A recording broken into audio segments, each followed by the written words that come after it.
تمہیں پورے چاند کو دیکھ کر کیا خیال آتا ہے فارس غازی؟ وہ اس کے منہ سے کچھ خوبصورت سننا چاہتی تھی۔ یہی کہ اگر نیل آرمسٹرانگ نہ مرتا تو کم از کم ہمیں یہ تو بتا دیتا کہ انسان چاند پہ گیا بھی تھا یا صرف یہ امریکن ڈرامہ تھا۔ سارا پسوں ٹوٹ گیا، اس کا منہ تک کڑوا ہو گیا۔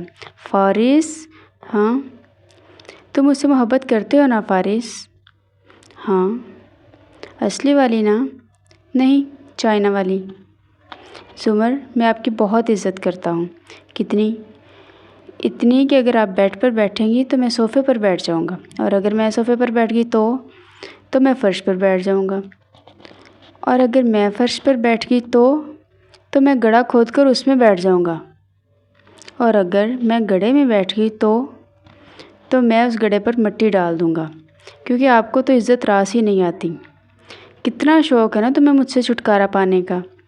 ہے تو بہت زیادہ، لیکن تم اس بات کا یقین رکھو کہ موت کے علاوہ ہمیں کوئی چیز بھی جدا نہیں کر سکتی۔ تمہیں کسی اور سے محبت تھی نا فارس؟ مجھے جج کیوں کر رہی ہیں آپ؟ یہ میری جاب ہے۔ What ever.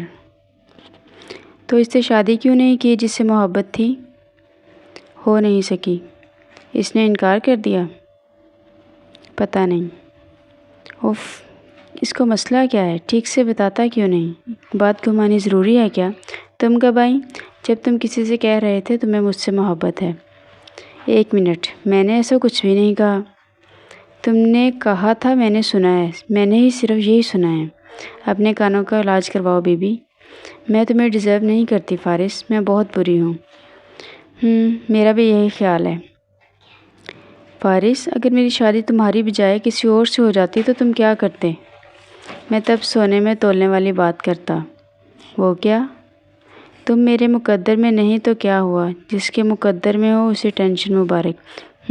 2 نمبر بے روزگار جیل پلٹ آدمی۔